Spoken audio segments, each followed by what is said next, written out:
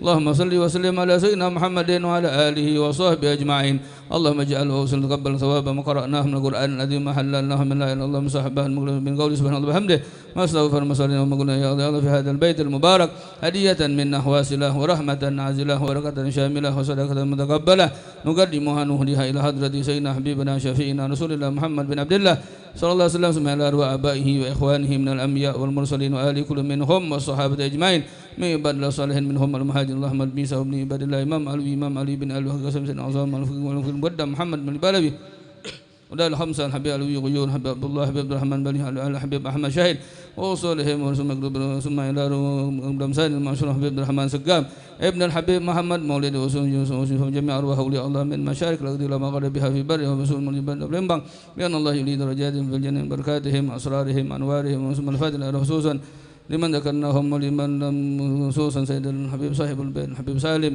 بن محمد الكاب خصوصا الحبيب محمد بن حسنوم خصوصا جلده بشريفة نبيسة بنت شيخنا الكبير أن الله يغفر لهم ويرحمهم ويسكنهم برحمته ودين الحصة ومدنهم المسلم أما أوصل اللهم ثواب ذلك منا إليهم اللهم اجعل نور سنة بين أيديهم اللهم اجعل فكاكا لهم من النار اتقانا لهم من النار سترا لهم من النار فداء لهم من النار وبراءة لهم من العذاب اللهم اغفر لهم وارحمهم وعافهم واعف عنهم اللهم اغفر لهم وارحمهم وعافهم وعنهم اللهم اغفر لهم وارحمهم وعافنا واعف عنهم واكرم نزولهم واسع مدخلهم واجرهم من عذاب جهنم من عذاب القبور اللهم اجعل قبورهم روضة من رياض الجنان ولا تجعل قبورهم حفرة من حفار النيران اللهم لا تحرمنا أجرهم ولا تفتنا بعدهم واغفر لنا ولهم اللهم اجمعنا وإياهم في دار كرامتك ومستقر رحمتك ومحل أوليائك مع الذين أنعمت عليهم من النبيين والصديقين والشهداء والصالحين وحسن أولئك رفيقا ذلك الفضل من الله كفى بالله عليما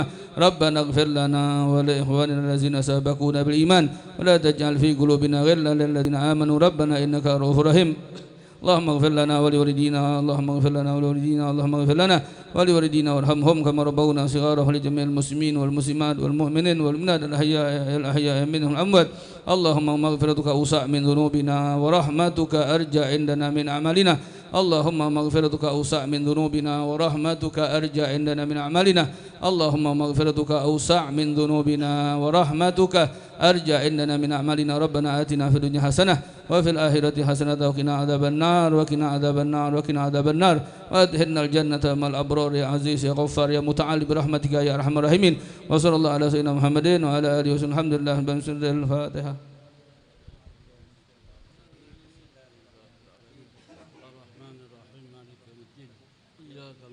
وإياك نستعين اهدنا الصراط المستقيم صراط الذين أنعمت عليهم غير المغضوب عليهم ولا الضالين آمين بسم الله الرحمن الرحيم الحمد لله رب العالمين اللهم صل على محمد وعلى سيدنا محمد ربنا لا تزغ قلوبنا بعد إذ هديتنا إنك أنت الوهاب ربنا آتنا في الدنيا حسنة وفي الآخرة النار اللهم إنا نسألك رضاك لنا نعوذ بك من سخطك والنار وصلى الله على سيدنا محمد النبي وعلى آله وصحبه وسلم الحمد لله رب العالمين.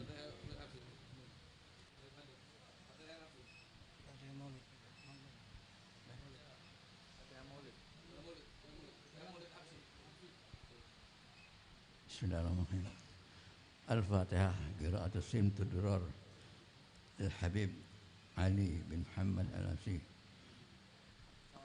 An Allah yaghfir lahum wa yarhamhum summa jannata bi rahmatihi wa walidina wa walidihim khassah وأمواتنا وأموات المسلمين عامة وإلى حضرة النبي محمد صلى الله عليه وسلم. الفاتحة.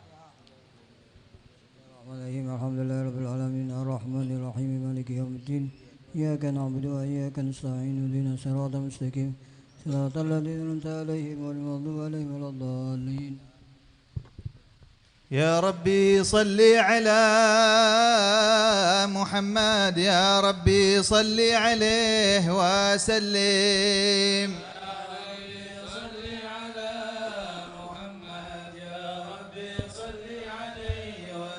يا ربي صل على محمد أشرف بدر في الكون أشراق.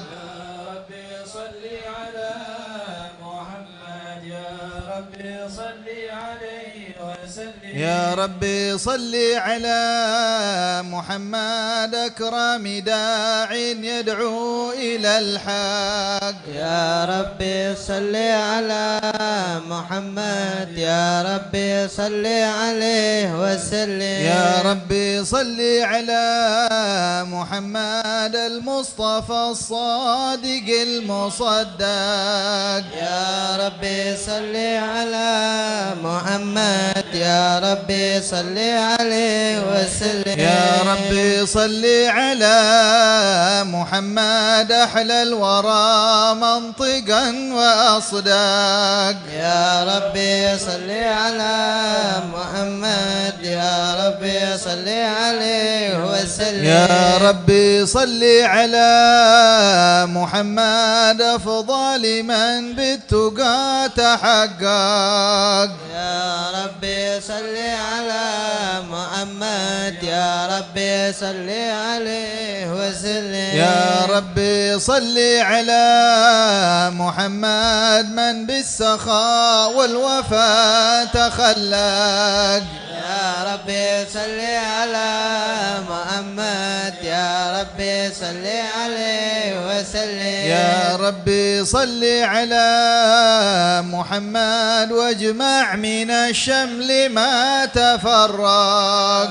يا ربي صل على محمد يا ربي صل عليه وسلم. يا ربي صل على محمد واصلح وسهل ما قد تعود. يا ربي صل على محمد يا ربي صل عليه وسلم. يا ربي صل على محمد وافتح من الخير كل مغلق. يا ربي صل على محمد يا ربي صل عليه وسلم. يا ربي صل على محمد وآله ومن بالنبي تعلق.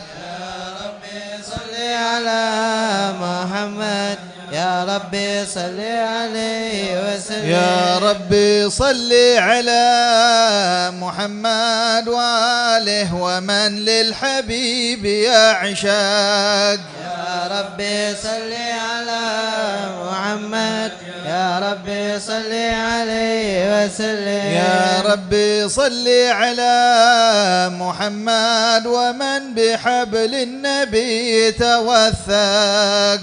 يا ربي صل على محمد يا ربي صل عليه وسلم. يا ربي صل على محمد يا ربي صل عليه وسلم. يا ربي صل على محمد يا ربي صل عليه وسلم. اللهم صل وسلم وبارك عليه وعلى آله. أعوذ بالله من الشيطان الرجيم. بسم الله الرحمن الرحيم. إنا فتحنا لك فتحا مبينا ليغفر لك الله ما تقدم من ذنبك وما تأخر ويتم نعمته عليك ويهديك صراطا مستقيما وينصرك الله نصرا عزيزا لقد جاءكم رسول من أنفسكم عزيز عليه ما عنتم حريص عليكم بالمؤمنين رؤوف رحيم فإن تولوا فقل حسبي الله لا إله إلا هو عليه توكلت وهو رب العرش العظيم إن الله وملائكته يصلون على النبي يا أيها الذين آمنوا صلوا عليه وسلموا تسليما اللهم صل وسلم وبارك عليه وعلى آله. بسم الله الرحمن الرحيم الحمد لله القوي سلطانه الواضح برهانه المبسوط في الوجود كرمه وإحسانه تعالى مجده وعظم شانه خلق الخلق لحكمة وطوى عليها علمه وبسط لهم من فائض المنة ما جرت به في أقداره القسمة صلى الله عليه فأرسل إليهم أشرف خلقه وأجل عبيده رحمة تعلقت إرادته الأزلية بخلق هذا العبد المحبوب فانتشرت آثار شرفه في عوالم الشهادة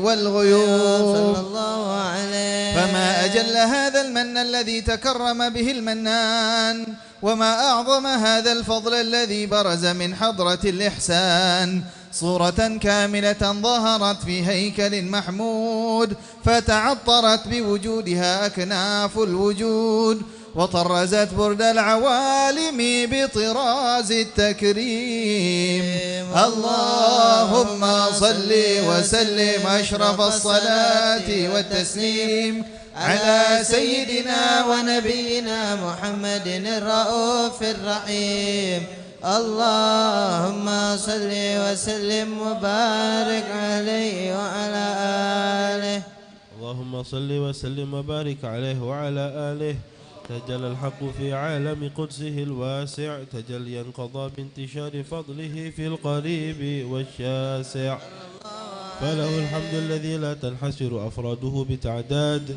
ولا يمل تكراره بكثرة ترداد حيث أبرز من عالم الإمكان صورة هذا الإنسان ليتشرف بوجوده الثقلان وتنتشر أسراره في الأكوان فما من سر اتصل به قلب منيب إلا من سوابغ فضل الله على هذا الحبيب يا لقلب سروره قد توالى بحبيب عم الأنام نوالا جل من شرف الوجود بنور غمر الكون بهجة وجمالا قد ترقى في الحسن أعلى مقام وتناهى في مجده وتعالى لاحظته العيون فيما اجتلته بشرا كاملا يزيح الضلالا وهو من فوق علم ما قد رأته رفعة في شؤونه وكمالا فسبحان الذي أبرز من حضرة الامتنان ما يعجز عن وصفه اللسان ويحار في تعقل معانيه الجنان انتشر منه في عالم البطون والظهور ما ملأ الوجود الخلقي نور فتبارك الله من إله كريم بشرتنا آياته في الذكر الحكيم ببشارة لقد جاءكم رسول من أنفسكم عزيز عليه ما عنتم حريص عليكم بالمؤمنين ومن فاجأته هذه البشارة وتلقاها بقلب سليم فقد هدي إلى صراط مستقيم اللهم صل وسلم أشرف الصلاة والتسليم على سيدنا ونبينا محمد الرؤوف الرحيم اللهم صل وسلم وبارك عليه وعلى آله اللهم صل وسلم وبارك عليه وعلى آله وصحبه وأشهد أن لا إله إلا الله وحده لا شريك له شهادة يعرب بها اللسان أما تضمنه الجنان من التصديق بها والإذعان تثبت بها في الصدور من الإيمان قواعده وتلوه على أهل اليقين من سر ذلك الإذعان وتصديق شواهده وأشهد أن سيدنا محمدا العبد الصادق في قوله وفعله والمبلغ عن الله ما أمره بتبليغه لخلقه من فرضه ونفله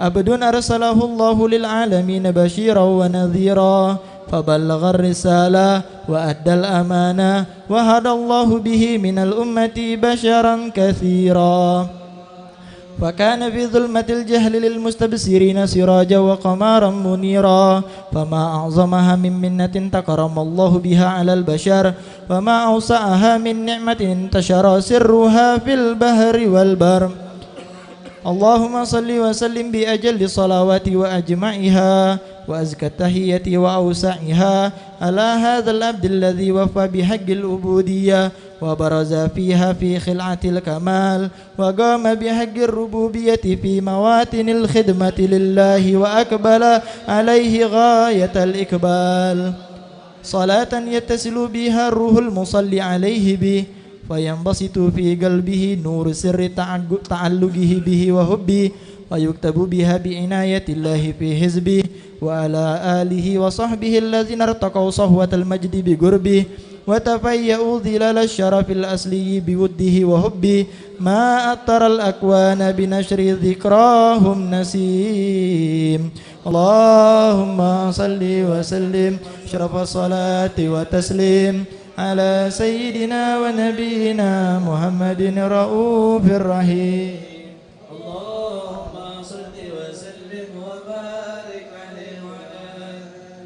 اللهم صل وسلم وبارك عليه وعلى آله أما بعد فلما تعلقت إرادة الله في العلم القديم بذكور أسرار التخصيص للبشر الكريم بالتقديم والتكريم نفذت القدرة الباخرة بالنعمة الواسعة والمنة الغامرة فانفلقت بيدة التسوير في العالم المطلق الكبير عن جمال مشهود بالعين هاون وصف الكمال المطلق والحسن التام والزين فتنقل ذلك الجمال الميمون في الأصلاب الكريمة والبطون فما من صلب ضمة إلا وتمت عليه من الله النعمة فهو القمر التام الذي يتنقل في بروجه ليتشرف به موطن استقراره وموضع خروجه وقد قضت الأقدار الأزلية بما قضت وأظهرت من سر هذا النور ما أظهرت وخصصت به من خصصت فكان مستقره في الأسلاب الفاخرة والأرحام الشريفة الطاهرة حتى برز في عالم الشهادة بشرا لا كالبشر ونورا حير الأفكار ظهوره وبهر فتعلقت همة الراقم لهذه الغروب بأن يرقم في هذا القرطاس ما هو لديه من عجائب ذلك النور معروف وإن كانت الألسن لا تفي معشار أوصاف ذلك الموصوف تشويقا للسامعين من خواص المؤمنين وترويها للمتعلقين بهذا النور المبين وإلا فأن تعرب الأكلام عن شؤون خير الأنام ولكن حزني إلى تدوير ما حفظته من سير أشرف المخلوقين وما أكرمه الله به في مولده من الفضل الذي أما العالمين وبقيت رايته في الكون منشورة على مر الأيام والشهور والسنين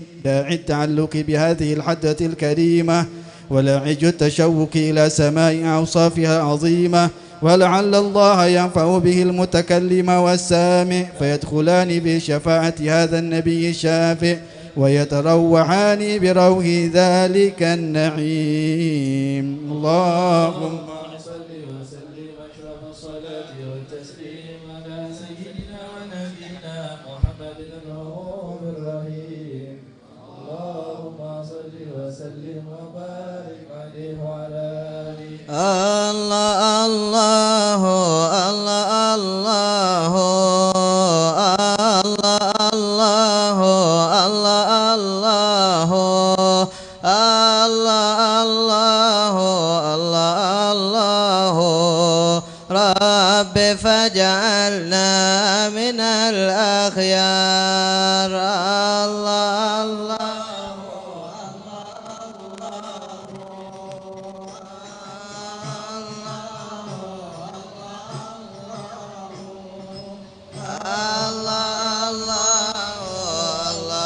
الله رب فاجعلنا يا سألت الله بارنا يبلغنا أماننا ويذهب مننا الأقدار رب فاجعلنا من الأخيار الله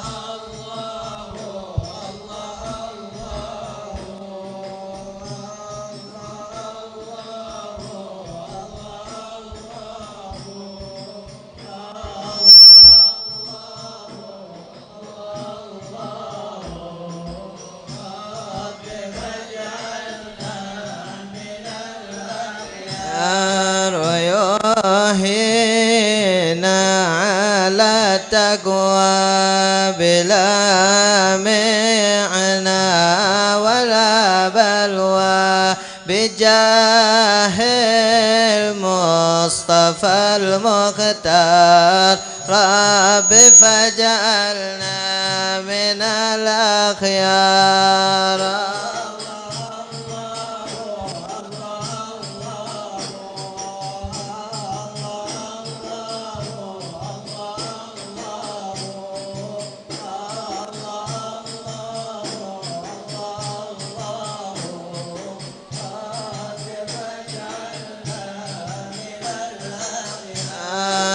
شاهد حسن من نغوى وتدنو مننا ألوان شاهدها بهذه الدار رب فاجعلنا من الأخيار الله الله الله الله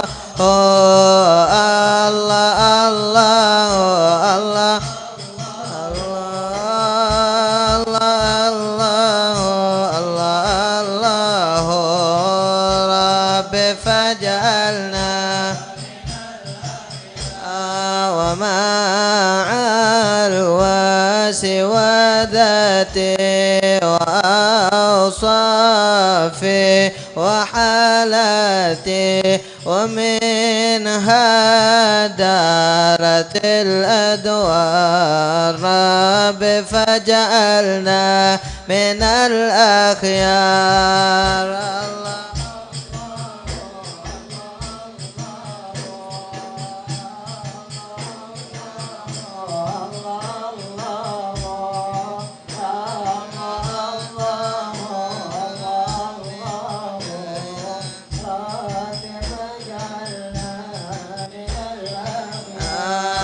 حضرنا عندما غبنا وطلنا عندما تبنا ونلنا غاية الأوطار رب فاجعلنا من الأخيار الله الله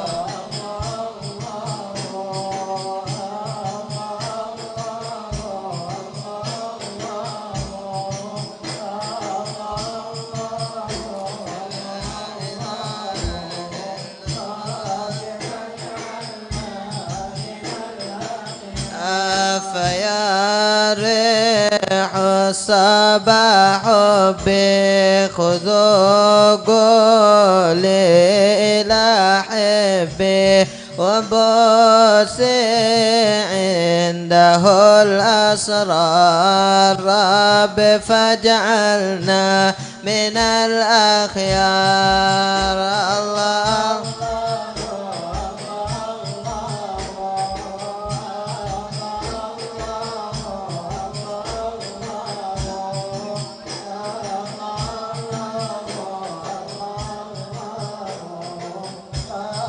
فاجعلنا من الأخيار قل عبدكم بالباب ينادي أيها الأحباب أغيثوا من مختار رب فاجعلنا من الأخيار الله الله الله الله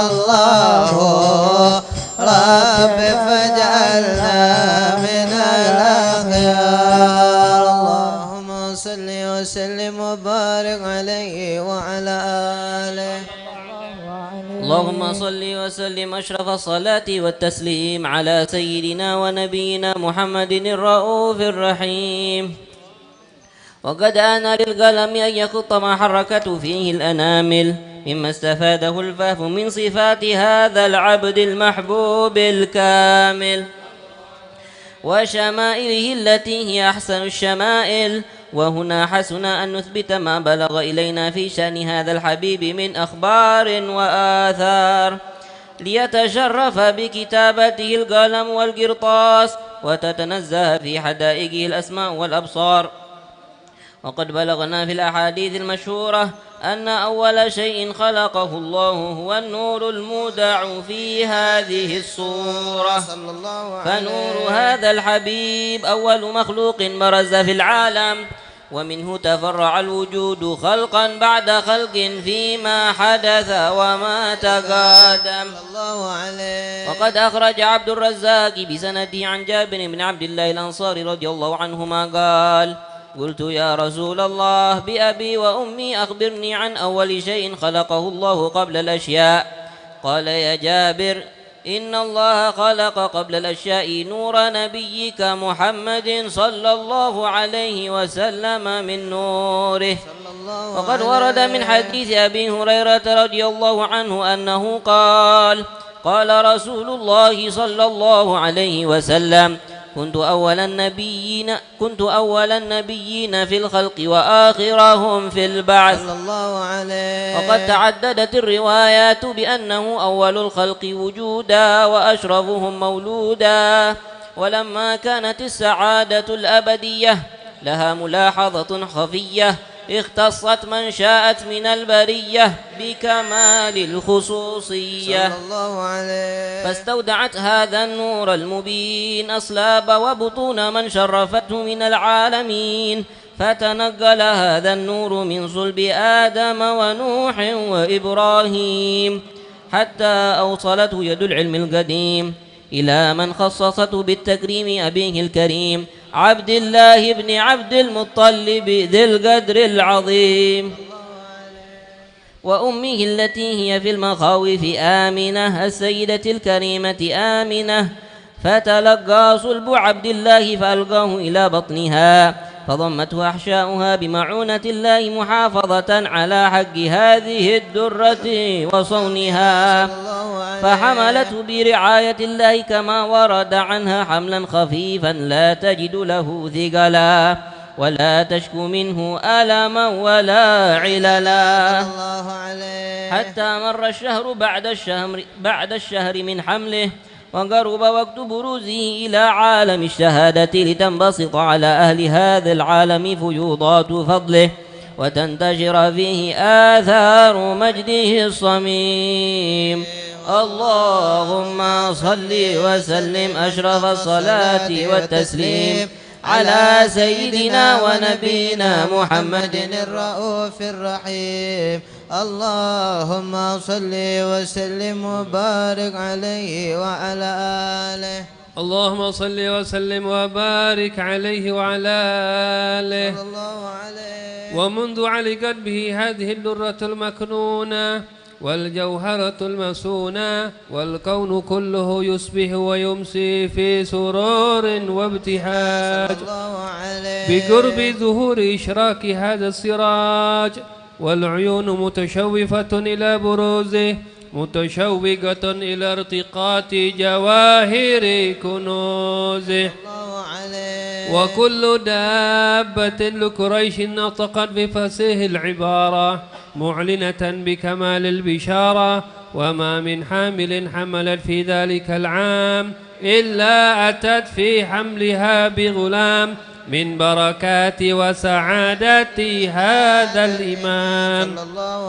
ولم تزل الأرض والسماوات مضمخة بعطر الفرح بملاقاة أشرف البريات وبروزه من عالم الخفاء إلى عالم الظهور بعد تنقله في البطون والزهور.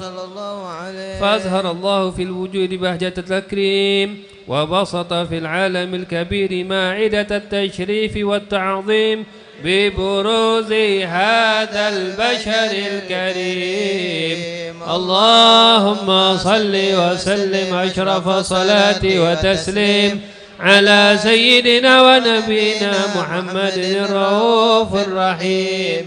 اللهم صل وسلم وبارك عليه وعلى آله. اللهم صل وسلم وبارك عليه وعلى آله. فحين قرب أوان وضع هذا الحبيب أعلنت السماوات والأرضون ومن فيهن بالترحيب، وأمطار الجود الإلهي على أهل الوجود تثج، وألسنة الملائكة بالتبشير للعالمين تعد. سبحان الله والحمد لله ولا إله إلا الله والله أكبر. سبحان الله والحمد لله ولا إله إلا الله والله أكبر. سبحان الله والحمد لله ولا إله إلا الله والله أكبر. والقدرة كشفت كناه هذا المستور ليبرز نوره كاملا في عالم الظهور، نورا فاق كل نور. وأنفذ الحق حكمه على من أتم الله عليه النعمة من خواص الأمة، أن يحضر عند وضعه أمة تأنيسا لجنابها المسعود ومشاركة لها في هذا الصماط الممدود. فحضرت بتوفيق الله سيدة مريم وسيدة آسيا، ومعهما من الحور العين من قسم الله له من الشرف بالقسمة الوافية. فأتى الوقت الذي رتب الله على حضوره وجود هذا المولود، فانفلق صبح الكمال من النور عن عمود، وبرز الحامد المحمود مذعنا لله بالتعظيم والسجود. صلى الله على محمد صلى الله عليه وسلم. صلى الله على محمد يا رسول الله. سلام عليك يا رفيع الشان والدرج يا رسول الله. سلام عليك يا رفيع الشان والدرج. فانفعنا ببركتهم واهدنا الحسنى بحرمتهم يا رسول الله. سلام عليك يا رفيع الشان والدرج. ومتنا في طريقتهم ومعافاة من الفتن يا رسول الله. سلام عليك يا رفيع الشان والدرج. يا نبي سلام عليك، يا رسول سلام عليك، يا حبيب سلام عليك، صلوات الله عليك يا نبي سلام عليك، يا رسول سلام عليك الله يا حبيب سلام عليك صلوات الله عليك أشرق الكون ابتهاجا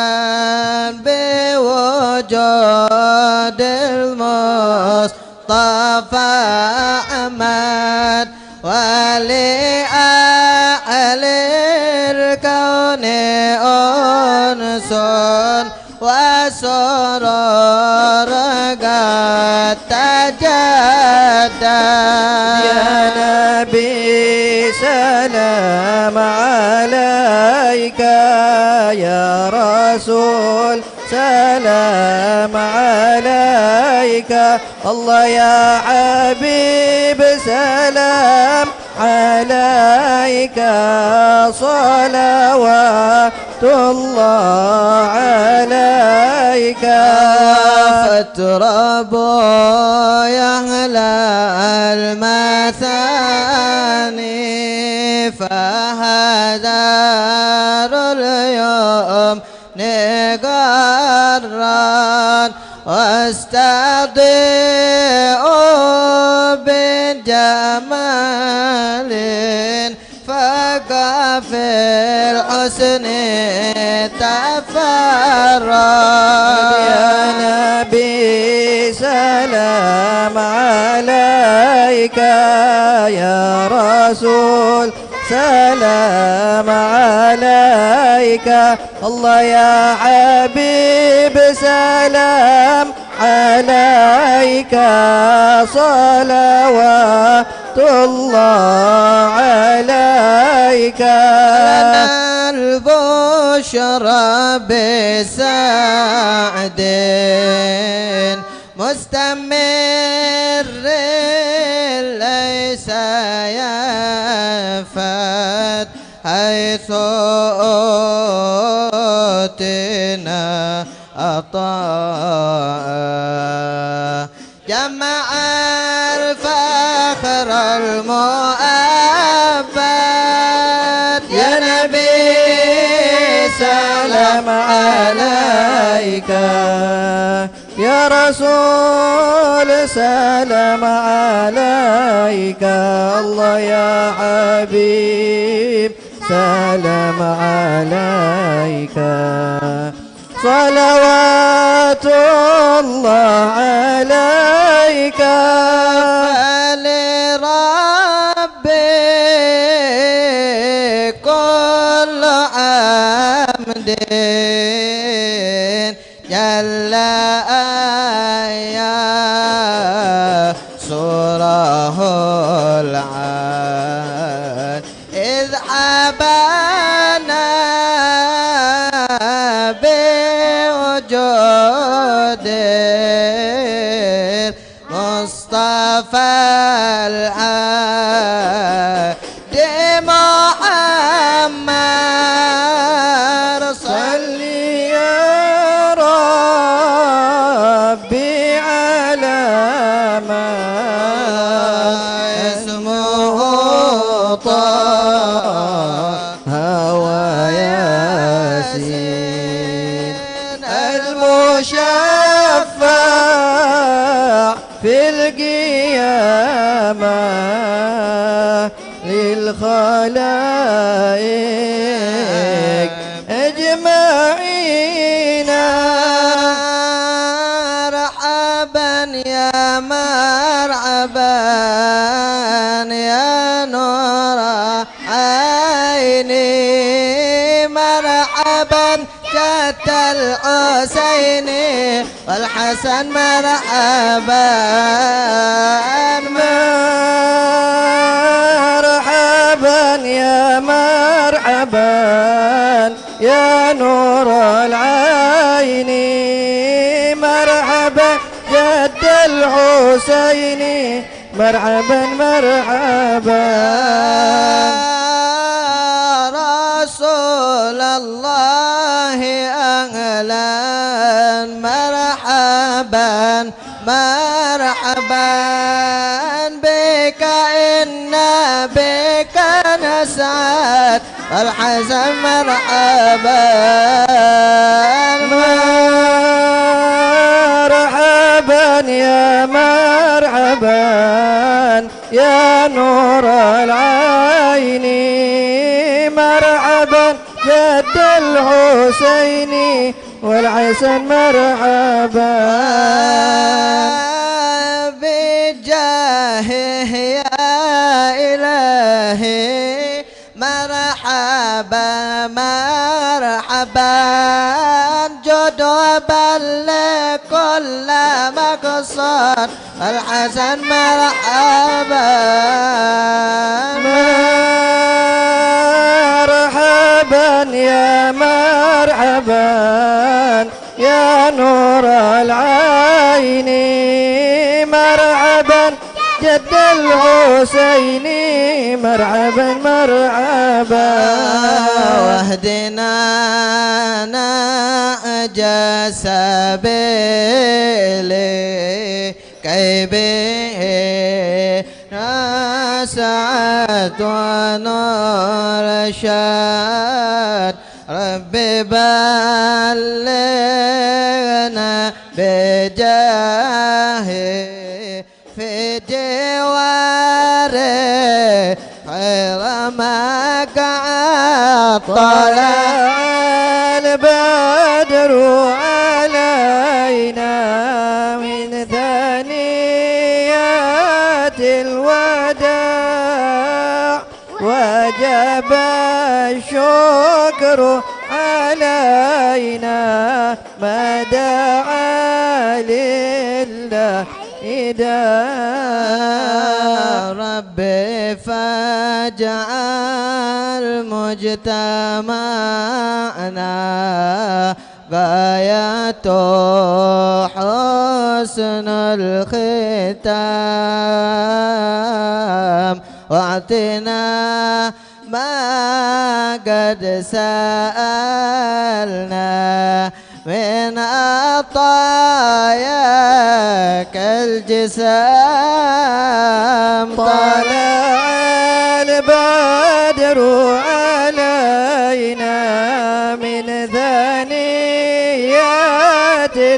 الوداع وجب الشكر علينا ما دعا لله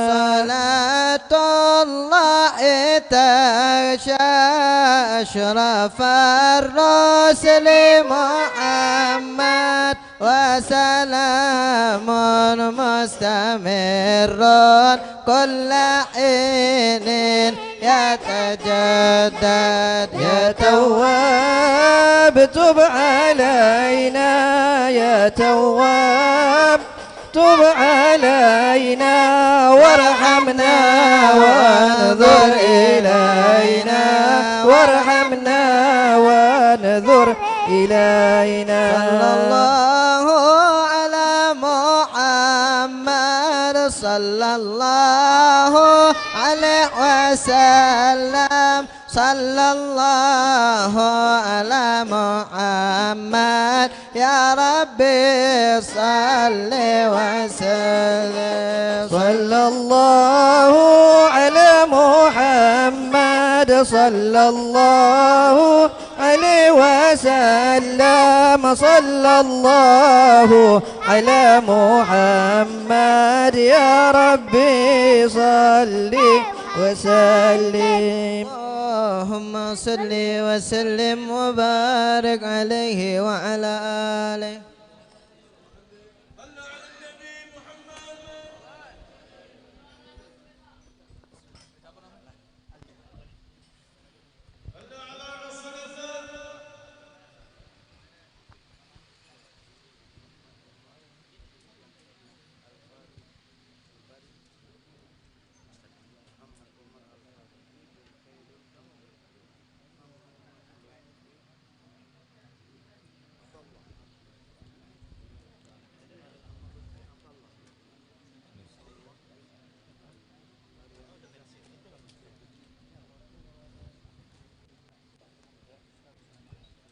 Bismillahirrahmanirrahim. Assalamualaikum warahmatullahi wabarakatuh. Ma'asyiral habaib wal hadirin rahimakumullah. Alhamdulillah wa syukurillah.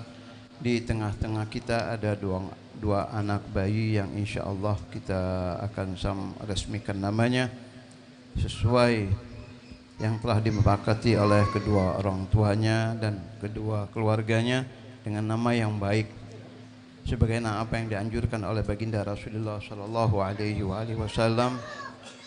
Qala Rasulullah sallallahu alaihi wasallam, innakum tud'auna fi yaumil qiyamah bi asma'ikum wa bi asma'i abaikum fa ahsinu asma'akum. Alhamdulillah, nama anak tersebut ialah waladun al-mubarak Muhammad Umar Al-Farizi bin Khairul Amri. Yang kedua waladun al-mubarak Muhammad Lutfi Atallah bin Aryansyah Saputra. Semoga kedua anak tersebut menjadi anak yang taat kepada Allah, taat kepada Rasulullah, berbakti kepada kedua orang tuanya, bermanfaat, berguna bagi agama, nusa dan bangsanya. Ala hadiniya wa kuniyah salihah wa ila hadratin Nabi Muhammadin sallallahu alaihi wa alihi wasallam bisirril Fatihah. A'udzu billahi minasyaitonir rajim. Bismillahirrahmanirrahim. Alhamdulillahi rabbil alamin arrahmanir rahim maliki yaumiddin. Iyyaka na'budu wa iyyaka nasta'in. Ihdinas siratal mustaqim. Siratal ladzina an'amta 'alaihim ghairil maghdubi 'alaihim waladdallin. Amin. Bismillahirrahmanirrahim. Bismillahirrahmanirrahim. Wa la ilaha illallah astaghfirullah wa sallallahu ala rasulillah. Rabbana hab lana min azwajina wa dhurriyyatina qurrata a'yunin waj'alna lil muttaqina imama. Allahumma barik lana fi auladina wa la tadurruhum wa waffiqhum li ta'atika warzuqna birrahum. Wa sallallahu ala sayyidina Muhammadin wa ala alihi wasallam. Alhamdulillah rabbil alamin. Allahumma salli wa sallim wa barik alaihi wa ala alihi. ولقد اتصف صلى الله عليه وسلم من محاسن الأخلاق بما تضيق عن كتابته بطون الأوراق. كان صلى الله عليه وسلم أحسن الناس خلقا وخلقا وأولهم إلى مكارم الأخلاق سبقا وأوسعهم بالمؤمنين حلما ورفقا برا رؤوفا لا يقول ولا يفعل إلا معروفا له الخلق السهل واللفظ المحتوي على المعنى الجزل إذا دعاه المسكين أجابه إجابة معجلة وهو الأب الشفيق الرحيم باليتيم والأرملة وله مع سهولة أخلاقه الهيبة القوية التي ترتعد منها فرائس الأقوياء من البرية ومن نشر طيبه تعطلت الطرق والمنازل وبعرف ذكره تطيبت المجالس والمحافل فهو صلى الله عليه وسلم جامع الصفات الكمالية والمنفرد في خلقه وخلقه بأشرف خصوصية فما من خلق في البرية محمود إلا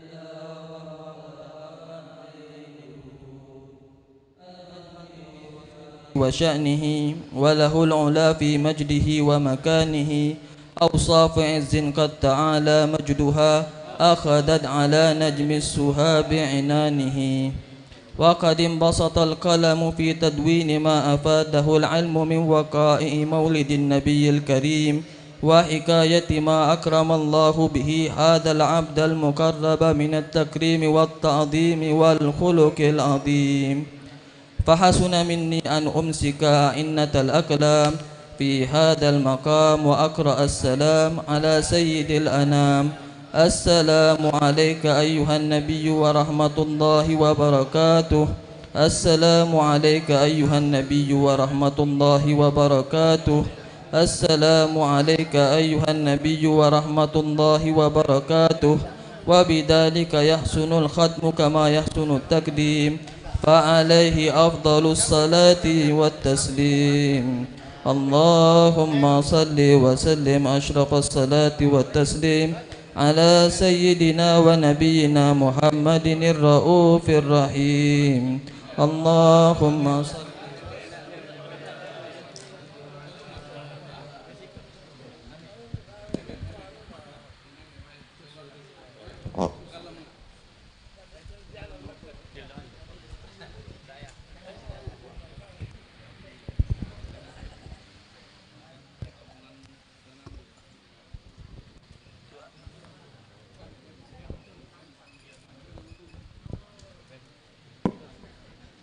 Bismillahirrahmanirrahim. Bismillah walhamdulillah wa la ilaha illallah astaghfirullah wa sallallahu ala rasulillah. Alhamdulillah rabbil alamin hamdan yuwafi ni'amaka wa mazidah ya rabbana lakal hamdu kama yanbaghi li jalalika wal 'azimi sultanik. Allahumma salli wa sallim ala sayyidina Muhammadin fil awwalin wa salli wa sallim ala sayyidina Muhammadin fil akhirin wa salli wa sallim ala sayyidina Muhammadin fi kulli waqtin wa hin wa salli wa sallim ala sayyidina Muhammadin fil mala'il a'la ila yaumiddin wa salli wa sallim ala sayyidina Muhammadin hatta tarithal arda man 'alayha wa anta khairul warithin wa salli wa sallim ala sayyidina Muhammadin wa ala alihi wa sahbihi ajma'in. ولما نظم الفكر من دراري الأوصاف المحمدية وعقودا توجهت إلى الله متوسلا بسيدي وحبيبي محمد صلى الله عليه وآله وسلم أن يجعل سعي به مشكورا وفعلي به محمودا وأن يكتب عملي بالأعمال المقبولة وتوجهي بالتوجهات الخالصة والصلات الموصولة. اللهم يا من إليه تتوجه الأعمال فتعود ظافرة وعلى باب عزته تحط الرحال فتغشاها منه الفيوضات الغامرة. نتوجه إليك بأشرف الوسائل لديك سيد المرسلين عبدك الصادق الأمين سيدنا محمد الذي عمت رسالته العالمين أن تصلي وتسلم على تلك الذات الكاملة مستودع أمانتك وحفيظ سرك وحامل راية دعواتك الشاملة الأب الأكبر المحبوب لك والمخصص بشرف الأبخر في كل موطن من مواطن القرب ومظهر قاسم إمدادك في عبادك وساقيك كرسي إرشادك لأهل بدادك سيد الكونين وأشرف الثقلين العبد المحبوب الخالص المحسوس منك بأجل الخصائص. اللهم صل وسلم عليه وعلى آله وأصحابه وأهل حضرة اقترابه من أحبابه. اللهم إنا نقدم إليك جاه هذا النبي الكريم ونتوسل إليك بشرفه مقامه العظيم أن تلاحظنا في حركاتنا وسكناتنا بعين عنايتك وأن تحفظنا في جميع أطوارنا وتقلباتنا بجميل رعايتك وحصين وقايتك وأن تبلغنا من شرب القرب إليك وإلى هذا الحبيب غاية آمالنا وتتقبل منا ما تحركنا فيه من نياتنا وأعمالنا وتجعلنا في حضرة هذا الحبيب من الحاضرين وفي طرائق اتباعه من السالكين ولحقك وحقه من المؤدين ولعهدك من الحافظين. اللهم إن لنا عطما في رحمتك الخاصة فلا تحرمنا وظنونا جميلة هي وسيلتنا إليك فلا تخيبنا. آمنا بك وبرسولك وما جاء به من الدين وتوجهنا به إليك مستشفعين أن تقابل المذنب منا بالغفران والمسيء بالإحسان والسائل بما سأل والمؤمل بما أمل وأن تجعلنا ممن نصر هذا الحبيب ووازر ووالاه وظاهره وعم ببركته وشرب بجهته أولادنا ووالدينا وأهل قطرنا ووادينا وجميع المسلمين والمسلمات والمؤمنين والمؤمنات في جميع الجهات وأدم راية الدين القويم في جميع الأقطار منشورة ومعالم الإسلام والإيمان بأهلها معمورة معنا وصورة واكشف اللهم كربة المكروبين واقضي دين المدينين واغفر للمذنبين وتقبل توبة التائبين وانشر رحمتك على عبادك المؤمنين أجمعين واكفي شر المعتدين والظالمين وابسط العدل بولاة الحق في جميع النواحي والأقطار وأيدهم بتأييد من عندك ونصر على المعاندين من المنافقين والكفار واجعلنا يا رب بالحسن الحصين من جميع البلايا واجعلنا يا رب بالحسن الحصين من جميع البلايا واجعلنا يا رب بالحسن الحصين من جميع البلايا وبالهرج المكين من الذنوب والخطايا وأدمنا بالعمل بطاعتك وصدق في خدمتك قائمين وإذا توفيتنا فتوفنا مسلمين مؤمنين واختم لنا منك بخير أجمعين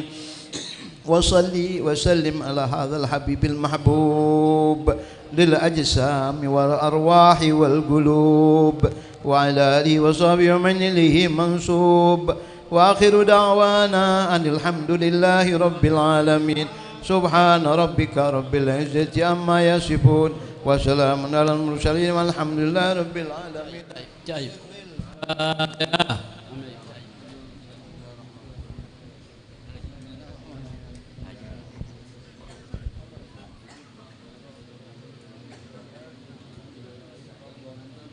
Bismillahirrahmanirrahim. Alhamdulillahirabbil alamin. Allahumma shalli wa sallim ala Muhammadin wa ala ali Muhammad. Allahumma inna nas'aluka al-afwa wal afiyah wal mu'afata ad-daimah fid din wa dunya wal akhirah.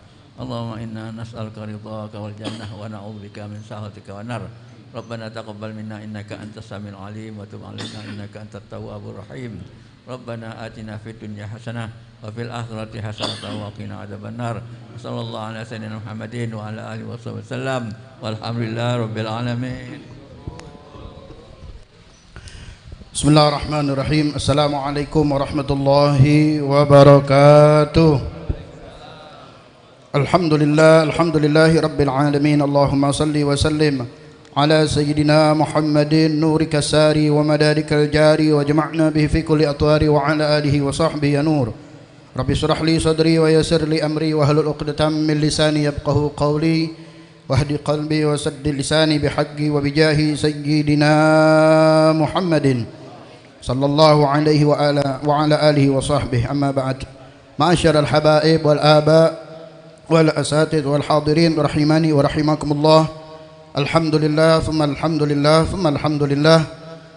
Bersyukur kita kehadiran Allah Subhanahu wa taala di malam hari yang mulia ini kembali Allah Subhanahu wa taala memudahkan langkah kaki kita untuk hadir bersama-sama menghadiri peringatan Maulid Nabi besar Muhammad sallallahu alaihi wa alihi wasallam pada malam hari ini, malam yang ke-32 daripada rangkaian Majlis Maulid Arba'in.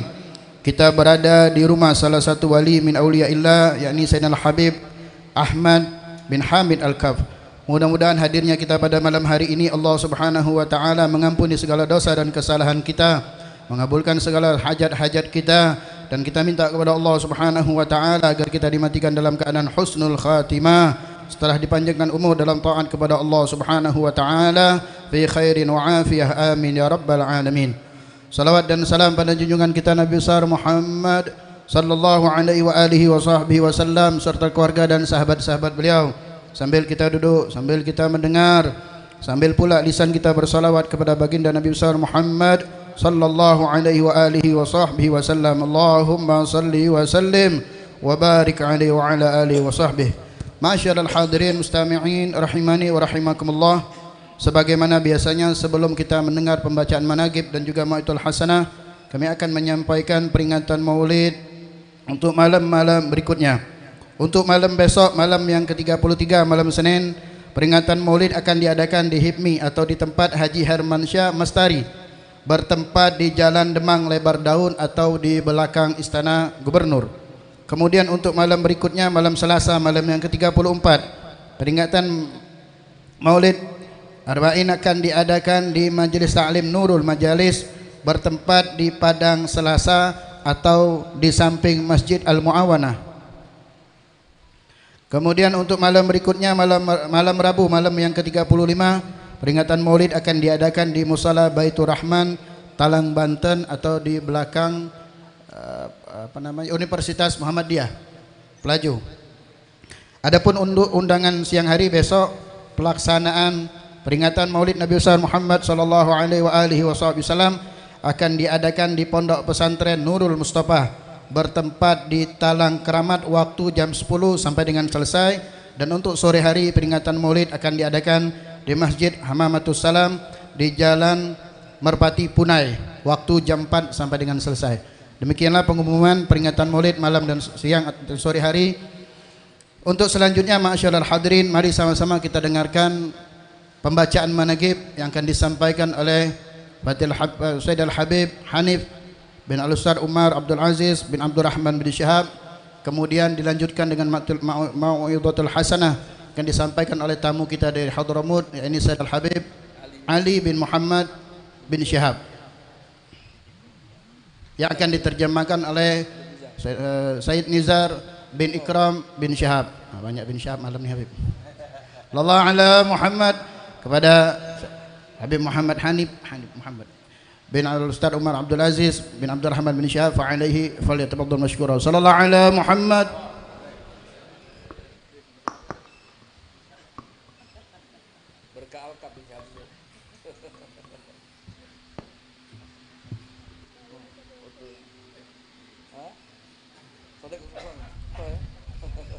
Bismillahirrahmanirrahim.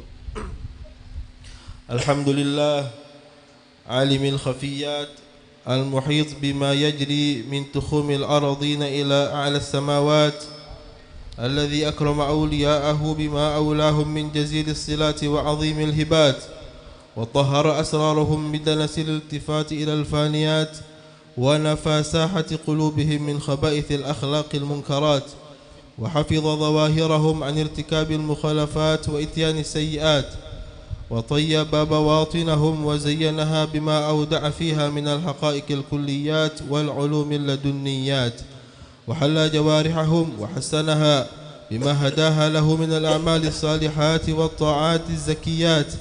أولئك أصفياؤه الذين لا يمنعون من دخول حضرته ولا يحجبون عن مشاهدته في كل وقت من الأوقات. وصلى الله على قطب الدوائر وإمام الأوائل والأواخر سيدنا مولانا محمد وعلى آله وصحبه الفائزين بكمال الاتباع له من بين سائر البريات.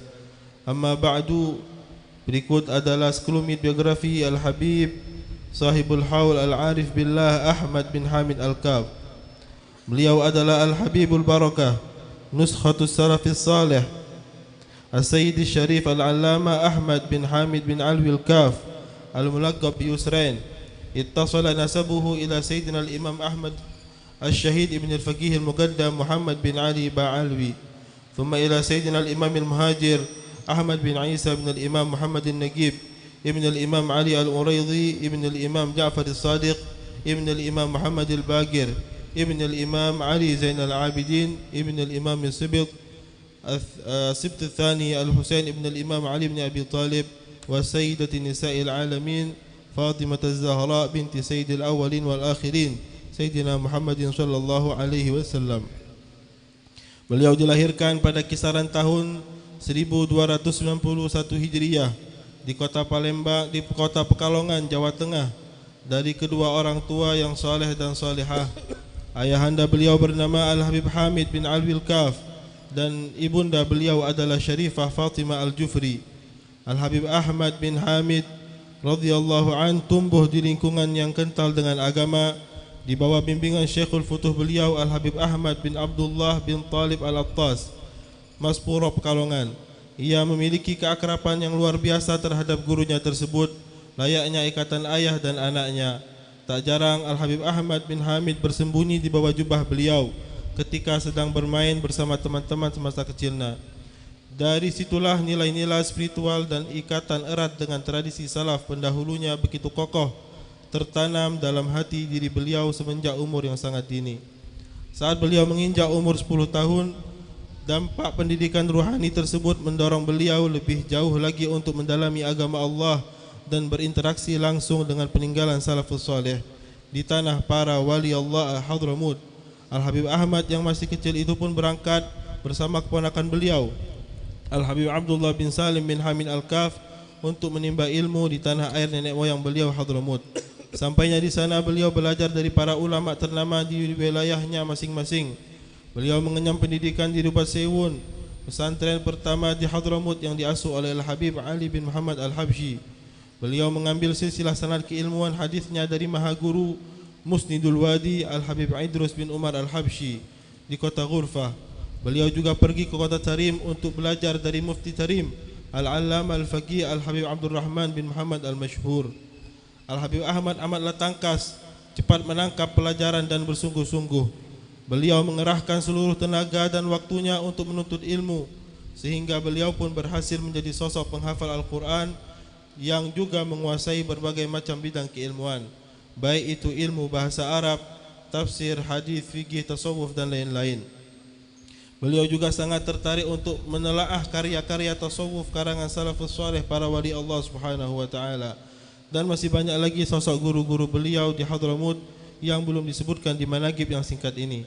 Itu semua berkat taufik dari Allah Subhanahu wa taala serta antusias beliau dalam menuntut ilmu di Hadramut selama kurang lebih 10 tahun lamanya. Al-Habib Ahmad pernah bercerita mengenang masa sulitnya menuntut ilmu di masa itu. Beliau berkata, dahulu ketika kami menuntut ilmu di Hadramut, untuk sehari semalam jatah makan kami terkadang tidak lebih dari 3 butir kurma saja. Setelah menghabiskan kurang lebih 1 dekade di negeri Hadramut, pada tahun 1311 Hijriah, beliau memenuhi panggilan Allah untuk berangkat haji serta melepas rindu yang lama terpendam, berziarah kepada datuk beliau baginda Nabi Muhammad SAW. Di sana di kota suci Al-Haramain Syarifain, beliau meneruskan pengembaraan ilmunya dan membulatkan tekad kembali untuk berguru, mencari warisan Nabi Muhammad SAW, karena tak pernah ada kata habis dalam urusan ilmu. Seolah beliau memegang teguh semboyan Al-Imam Ahmad bin Hanbal, ma'al mihbarati ilal maqbarah, aku akan selalu bersama tinta dan penaku sampai aku disemayamkan di kuburan kelak. Di sana beliau berguru mengambil sanad keilmuan dan hadis daripada saudara kandung sahibul maulid Al-Musnid Al-Habib Husain bin Muhammad Al-Habsyi, As-Sayyid Syekh Muhammad bin Ja'far Al-Kattani, Syekh Mahfud bin Abdullah At-Turmusi. Dan beliau membaca kitab Jami' At-Turmuzi dan Sunan Abi Dawud dari Syekh Sa'id bin Muhammad Babashil. Beliau juga bertemu serta mengambil ijazah dan sanad dari Syekh Yusuf bin Ismail An-Nabhani, dan masih banyak lagi daftar guru-guru dan masyayikh beliau lainnya. Setelah bertahun-tahun di kota Makkah, beliau pun akhirnya kembali ke Nusantara, berjuang serta mendedikasikan jiwa dan raganya untuk berdakwah serta menyebarkan ilmu Nabi Muhammad SAW. Beliau adalah sosok ulama yang amat gemar mengajar serta mengajak orang ke jalan Allah. Beliau seringkali bepergian ke berbagai wilayah di Indonesia seperti Jawa Timur, Jawa Tengah, Banjarmasin, Palembang dan lain-lainnya. Al-Habib Ahmad bin Hamid Al-Kab sempat bermukim beberapa tahun di kota Banjarmasin, dan dari sana beliau beberapa kali mengirim surat kepada gurunya Al-Habib Ahmad bin Talib Al-Attas serta menceritakan perihal kegiatan dakwah beliau. Sampai pada akhirnya tahun 1339 Hijriah, beliau mendapat panggilan untuk mengajar di Madrasah Al-Khairiyah Surabaya. Beliau pun memenuhi panggilan tersebut serta mengajar di sana kurang lebih selama 3 tahun. Lalu pada tahun 1434 Hijriah, tanda-tanda kewalian beliau mulai tampak. Beliau kembali ke kampung halamannya Pekalongan, kemudian memutuskan untuk tinggal di kota Palembang. Termasuk daripada murid tersohor yang menimba ilmu dari beliau adalah Al-Habib Alwi bin Ahmad Bahsin, Al-Habib Syekhan bin Abu Bakar Gatmir Al-Kaf, Al-Habib Salim bin Ahmad bin Jindan, dan masih banyak lagi murid-murid lainnya serta orang-orang yang mengambil manfaat dari dakwah serta kajian ilmu yang beliau sebarkan. Beliau merupakan sosok yang tegas, ibarat air yang ketika tenang membuat sejuk, namun membuat kulit melepuh jika sudah dipanaskan. Meskipun begitu, beliau adalah sosok penyayang yang sangat cepat memaafkan dan begitu rendah hati. Tak jarang beliau disapa dengan panggilan Ami Ahmad yang menandakan kedekatan emosional antara beliau dengan orang-orang sekitarnya. Al-Habib Ahmad adalah sosok mulia, ahli ibadah dan orang yang sangat zuhud, mencintai khumul atau tidak senang terhadap ketenaran di dunia. Beliau sangatlah pendiam, hanya berbicara seperlunya saja, sangat jarang tertawa, beliau hanya sebatas senyuman. Dikisahkan bahwasanya ibunda dari Al-Habib Syauqi bin Syekhan Gitmir di suatu hari tengah mendengarkan radio lagu Gambus. Tak lama kemudian Al-Habib Ahmad bin Hamid Al-Kaf masuk, maka Hubabah pun mengajaknya untuk mendengarkan radio tersebut. Namun Al-Habib Ahmad menolak. Hubabah lantas bertanya, apakah engkau tidak menyukai Gambus? Tidak, kata beliau. Hubabah pun kembali bertanya, mengapa engkau tidak menyukainya? Al-Habib Ahmad menjawab, bagaimana aku dapat senang mendengarkan Gambus dan tertawa-tawa, sementara aku belum tahu pasti akan 4 perihal yang sangat membuatku khawatir, yaitu sakaratul maut, pertanyaan malaikat di alam kubur, menyeberangi jembatan Sirat, serta timbangan kebaikan dan keburukan. Apabila aku telah mengetahui keadaanku kelak dengan pasti, maka aku baru bisa tenang dan akan duduk tertawa bersama kalian.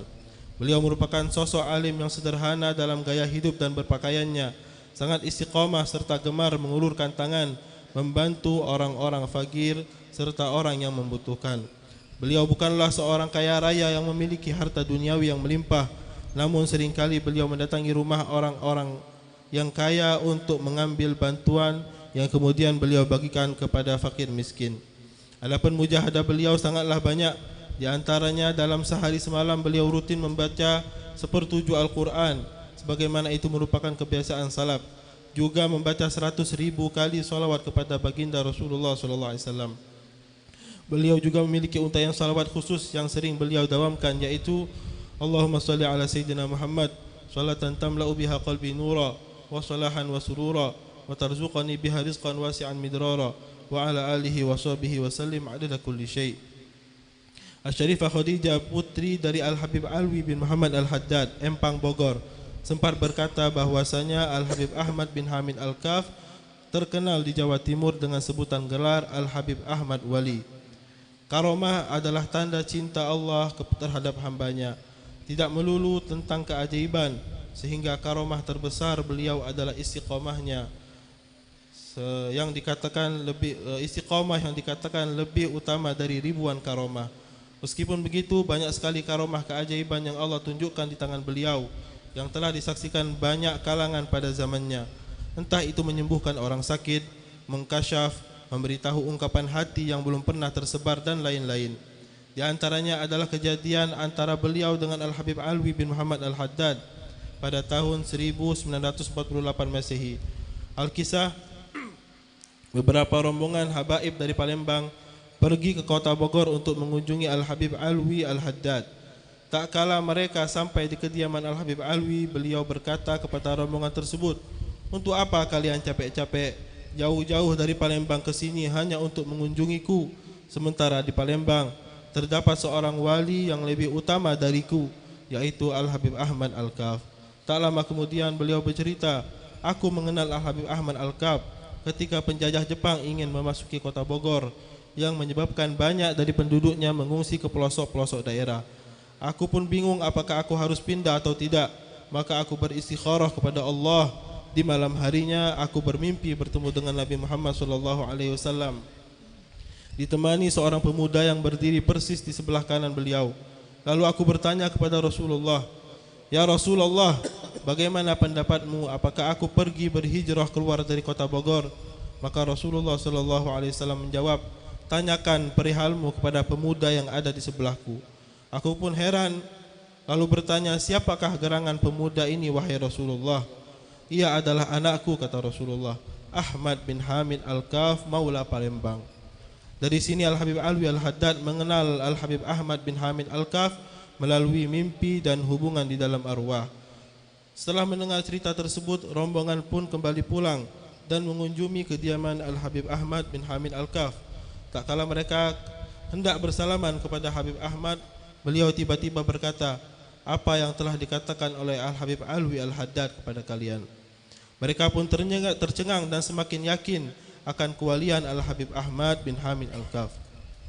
Orang-orang yang termasuk yang hadir dalam peristiwa tersebut ialah Sayyid Hussein bin Hasan bin Syahab, Sayyid Al-Marhum Syihabuddin bin Umar bin Syahab, Sayyid Al-Marhum Al-Syekh bin Abdul Rahman bin Syahab, Sayyid Al-Marhum Agil bin Ali Al-Munawwar.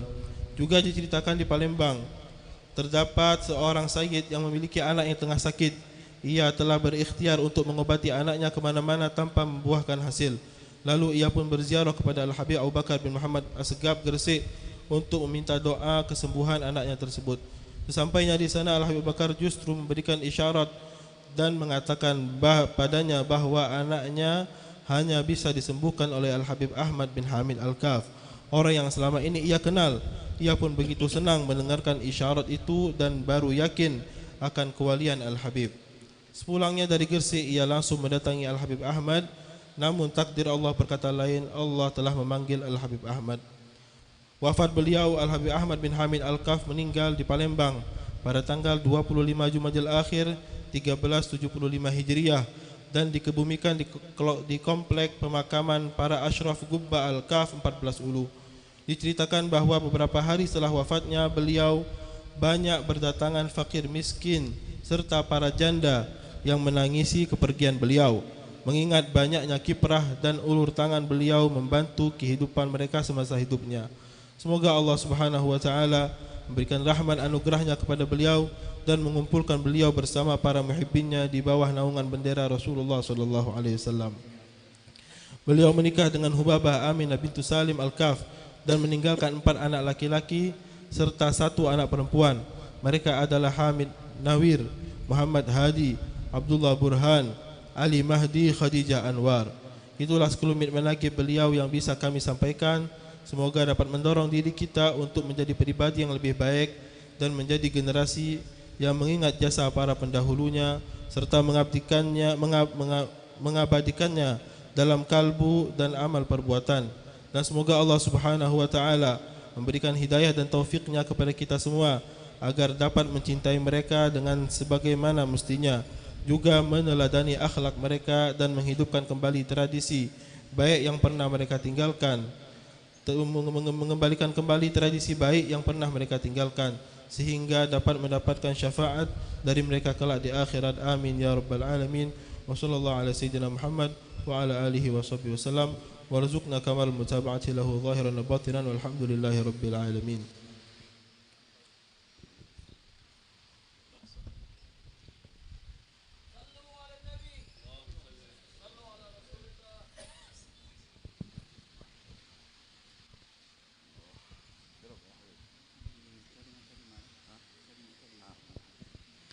Bismillahirrahmanirrahim. Assalamualaikum warahmatullahi wabarakatuh.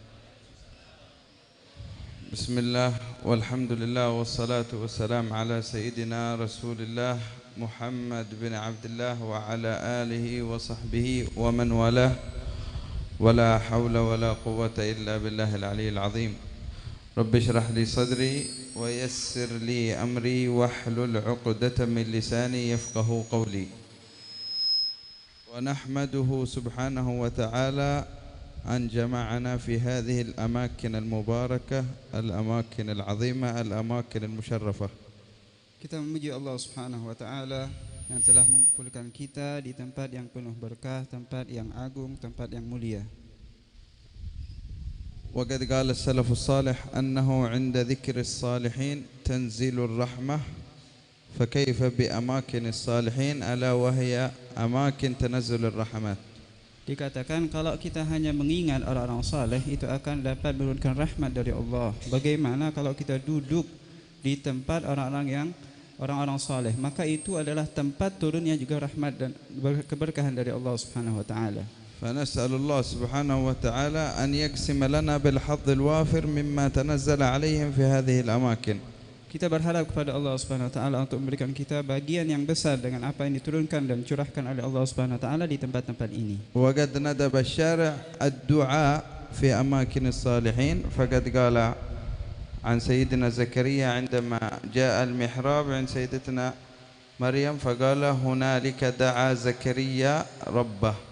Dalam syariat ini kita dianjurkan, diserukan untuk banyak berdoa di tempat-tempat yang baik, tempat-tempat orang salihin. Dalam Al-Quran Allah Subhanahu wa taala menceritakan Nabi Allah Zakaria ketika dia mendatangi tempat mihrab ibadahnya Sayyidat Maryam. Beliau pun di saat itu dia pun berdoa, ya Allah. Di saat itu dikatakan Allah Subhanahu wa taala berfirman, di saat itu Nabi Allah Zakaria berdoa kepada Allah Tuhannya. Wa ma hadarna fi hadzal makan إلا ولنا اعتقاد صادق ويقين حقيقي أن هذا ولي من أولياء الله سبحانه وتعالى. Tidaklah kita datang ke tempat ini kecuali kita menyimpan keyakinan, i'tikad yang kuat kalau ini tempat adalah ataupun beliau sahibul makan yang adalah wali Allah Subhanahu wa taala.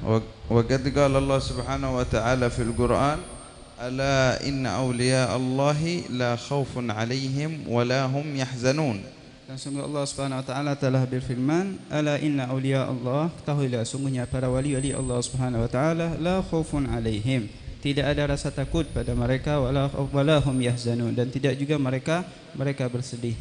وقد قال في الآية الأخرى الله ولي الذين آمنوا. Allah juga berfirman dalam ayat yang lain, Allah Subhanahu wa taala adalah wali ataupun yang menaungi ataupun yang menjaga orang-orang yang beriman. وبماذا حصلوا على هذه الولاية وبماذا حصلوا على هذه المحبة؟ Terus bagaimana mereka sampai ke derajat kewalian tersebut ataupun mendapatkan derajat kecintaan dari Allah Subhanahu wa taala? وما حصلوا على هذه المحبة إلا باتباعهم للنبي محمد صلى الله عليه وسلم. Tidaklah mereka mendapatkan kecintaan dari Allah Subhanahu wa taala kecuali itu karena mereka telah mentauladani Nabi Agung Muhammad sallallahu alaihi wasallam. وهي الطريق السهل للوصول إلى محبة الله سبحانه وتعالى. Itu mengikuti Nabi Muhammad, mentauladani Nabi Muhammad merupakan cara yang ringan untuk kita sampai dalam kecintaan Allah Subhanahu wa taala. وقد قال سبحانه وتعالى قل إن كنتم تحبون الله فاتبعوني يحببكم الله. Dan Allah Subhanahu wa taala telah berfirman, "Qul in kuntum," katakan wahai Muhammad, "in kuntum," kalaulah kalian, "in kuntum tuhibbunallah," mencintai Allah Subhanahu wa taala, "fattabi'uni," kata Nabi Muhammad, maka ikutilah aku, yuhibbukumullah, maka Allah akan mencintai kalian. فحصلوا على هذه المحبة وحصلوا على هذا الاتباع لخلوصهم من شهوات أنفسهم ومن شهوات الدنيا. Mereka pun sampai ke derajat cinta kepada Allah Subhanahu wa taala dan kedekatan kepada Allah Subhanahu wa taala karena bersihnya hati mereka daripada syahwat keinginan dunia ataupun syahwat hawa nafsu. نعم وقد سمعنا ذلك في الترجمة التي قرأها السيد. نقرأ سيرهم وأخبارهم لماذا؟ لكي يكون عند الواحد منا همة وعزم ولو يتخلق بشيء بسيط من أخلاقهم من أعمالهم. Ya, tadi telah kita dengar terjemah manaqib sekelumit cerita hidup dari sahibul makan. Itu tidak lain supaya kita memiliki kekuatan tekad, keinginan yang besar untuk mengikuti mereka walaupun sebagian dari sifat-sifat mereka yang disebutkan tadi. Wa la yastaghrib al-wahid idza sami' fi manaqibihim ma yahsul lahum min al-karamat wa min khawarij al-'adat. Dan juga jangan sampai di antara kita ada orang yang heran kalau ada yang mereka dapati daripada karamah dari Allah Subhanahu wa taala yang didapati oleh mereka. Limadha? Lianna Allah idza ahabba 'abdan sakhkhara lahu jami'al khalq. Karena Allah kalau telah mencintai seorang hamba, maka Allah akan tundukkan semua alam semesta kepada makhluk tersebut. Lianna Allah Subhanahu wa ta'ala idza ahabba al-'abd a'tahu min sifatih. Karena Allah Subhanahu wa taala kalau telah mencintai seorang hamba, seorang makhluk, maka Allah akan berikan kepada itu makhluk, Allah muliakan dengan sifat di antara sifat Allah kepadanya. Faqad qala fil hadits fa idza ahbabtuhu kuntu sam'ahu alladhi yasma'u bih wa basarahu alladhi yubsiru bih wa yadahu allati yabtishu biha wa rijluhu allati yamshi biha. Telah diriwayatkan dalam hadis qudsi, Allah berfirman, fa idza ahbabtuhu, kalau aku telah mencintai seorang hamba tersebut, kuntu sam'ahu alladhi yasma'u bih, maka aku pendengarannya menjadi melalui pendengaranku, kata Allah Subhanahu wa taala, dan pandangannya juga, kata Allah Subhanahu wa taala, melalui pandanganku. Wa yadahu alladhi yabtashu biha, dan juga tangannya bergerak dengan yang aku inginkan, kata Allah Subhanahu wa taala, hingga akhir hadis. Hadhihi min al-ashya' al-basita allati yu'tiha Allah Subhanahu wa taala liman yuhib. Ini baru hal yang sedikit yang Allah berikan kepada mereka yang Allah cintai. وليس بعزيز على الله أن يعطي كل واحد منا من هذه الصفات. Dan bukanlah hal yang susah bagi Allah untuk memberikan semua kita yang hadir ini di antara sifat dari sifat-sifat yang tadi. لكن هناك شرط بسيط وهو اتباع النبي صلى الله عليه وسلم. Akan tetapi di sana ada syarat yang mungkin ringan, yaitu mentauladai Nabi Muhammad sallallahu alaihi wasallam. وقد مر علينا شهر ربيع الأول. Telah berlalu dari kita bulan Rabiul Awal. ما شاء الله. وكل يوم نقرأ سير النبي صلى الله عليه وآله وصحبه وسلم ونحضر الموالد. Setiap malam kita membaca sirah Nabi Muhammad dan membaca maulid Nabi Muhammad sallallahu alaihi wasallam. فبماذا خرجنا من هذا الشهر؟ Terus dengan apa yang kita bawa dengan keluarnya ini bulan yang mulia ini?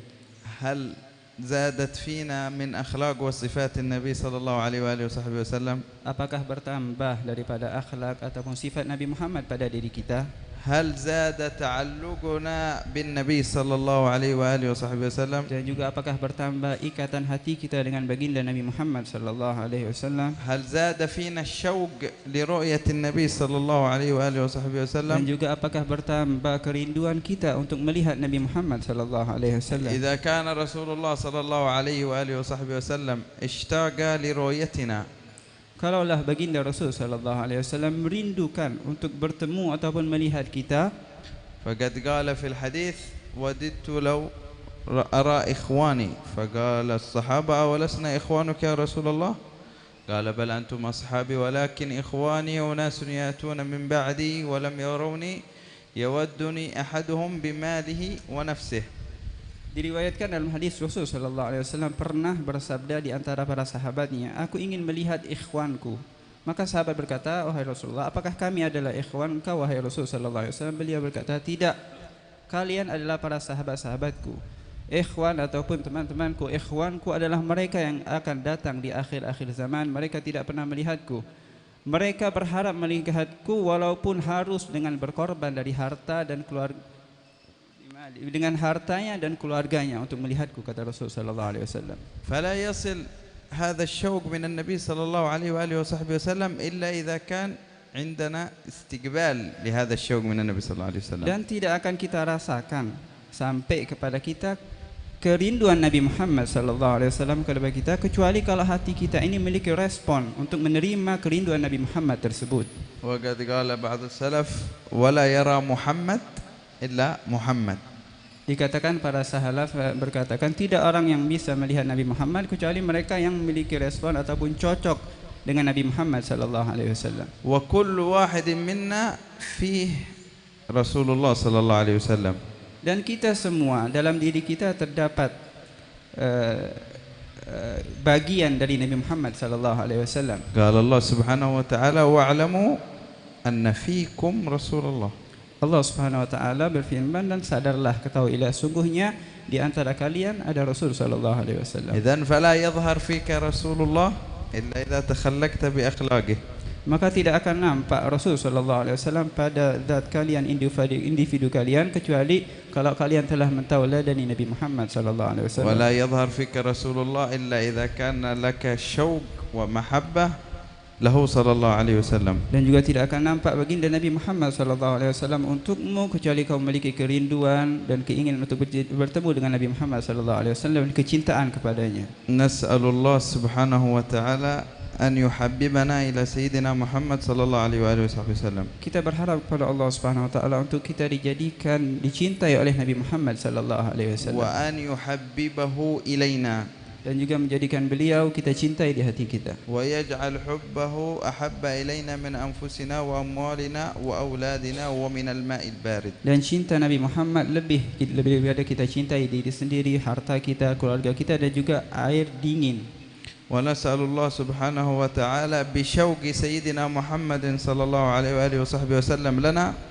Kita berharap kepada Allah Subhanahu wa taala dengan keagungan, dengan keberkahan rindunya Nabi Muhammad kepada kita, an yarzuqana murafaqatahu fil jannah, berharap untuk Allah kumpulkan kita dengan Nabi Muhammad di hari kiamat nanti, an yasqiyana bi yadihi syarifah syarbatan la nadhma'u ba'daha abada, kita pun diberikan minuman dari tangan Nabi Muhammad sallallahu alaihi wasallam yang dengan itu kita tidak akan kehausan setelahnya. Allahumma innaka jami'un nasi li yaumin la raiba fih. Ya Allah, sungguhnya Engkau mengumpulkan manusia di hari yang tidak ada keraguan di dalamnya. Ijma' bainana wa baina Sayyidina Muhammadin yaqadatan wa manaman fid dunya wal akhirah. Kumpulkan kami dengan Nabi Muhammad sallallahu alaihi wasallam baik itu secara nyata ataupun dalam tidur kami di dunia dan di akhirat kelak. وما أنزلته يا الله على أهل هذه المنازل من النفحات والرحمات والبركات. Dan apapun ya Allah yang kau turunkan, anugerahkan di tempat ini daripada karunia, nikmat dan keberkahan, أقسم لنا بالحظ الوافر من ذلك. berikanlah kami bagian besar daripada apa curahan tersebut. اللهم هذا الدعاء ومنك الإجابة. Ya Allah, ini adalah doa kami dan darimu ijabah. وهذا الجهد عليك التكلان. Dan inilah yang kami bisa lakukan dan semua diserahkan kepada Engkau. ولا حول ولا قوة إلا بالله العلي العظيم. Dan tidak ada kemampuan dan kekuatan kecuali dari Engkau ya Allah. ونسأل الله سبحانه وتعالى أن يبارك في حبائبنا وفي شيباننا وفي الحاضرين ويطيل عمرهم fi ta'atillah wa rasulih. Semoga Allah memberkahi yang hadir daripada orang tua kita, para ulama kita dan mereka yang hadir semua. Semoga Allah memberkahi dan panjangkan umurnya. Wa yu'ti kulla minna ala ma yurdillah wa rasulah. Dan berikan kita segala hal yang diridhai oleh Allah Subhanahu wa taala dan Rasulnya. Amin. Rabbana la tu'akhidhna in nasina wa akhtana. Rabbana wa la tahmil alaina isran kama hamaltahu ala alladhina min qablina. Amin. Rabbana wa la tuhammilna ma la taqata lana bihi wa'fu 'anna waghfir lana warhamna anta maulana fansurna 'alal qawmil kafirin. Rabbana atina fid dunya hasanatan wa fil akhirati hasanatan wa qina 'adzaban nar. Wa sallallahu ala sayyidina Muhammadin wa ala alihi wa sahbihi wasallam. Walhamdulillahi rabbil alamin.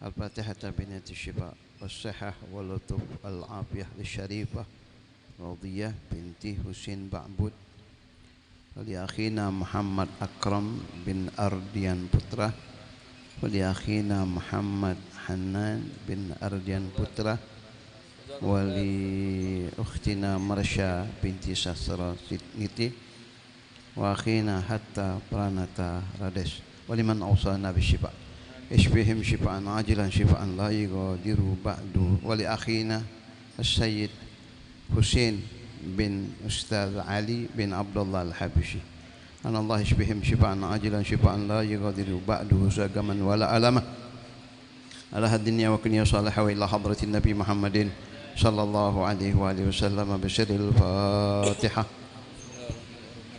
بسم الله الرحمن الرحيم الحمد لله رب العالمين الرحمن الرحيم مالك يوم الدين إياك نعبد وإياك نستعين اهدنا الصراط المستقيم صراط الذين أنعمت عليهم غير المغضوب عليهم ولا الضالين آمين.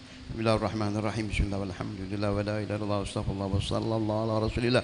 اللهم صل على سيدنا محمد طب القلوب ودوائها وعافية الأبدان وشفائها ونور الأبصار وضيائها وعلى آله وصحبه وسلم. الحمد لله رب العالمين.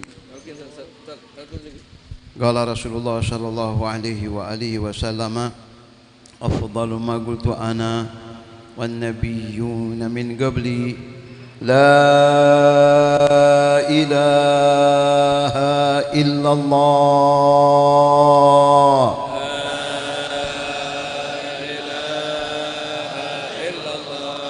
لا إله إلا الله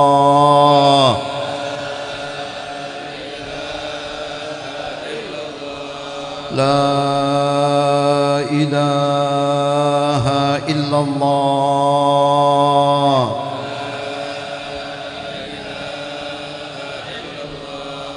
محمد رسول الله صلى الله عليه وآله وسلم وشرف وكرم ومجد وعظم ورضي الله تعالى عن أهل بيته الطيبين الطاهرين وأصحابه الأكرمين وأزواجه الطاهرات أمهات المؤمنين وعلينا معهم وفيهم برحمتك يا أرحم الراحمين. اللهم اجعل جمعنا هذا جمعا مرحوما وتباركنا من بعده تباركا معصوما ولا تجعلنا ومن معنا وحوالينا شقيا مطرودا ومحروما. وصلى الله على سيدنا محمد وعلى آله وصحبه وسلم. الحمد لله رب العالمين بسر الفاتحة.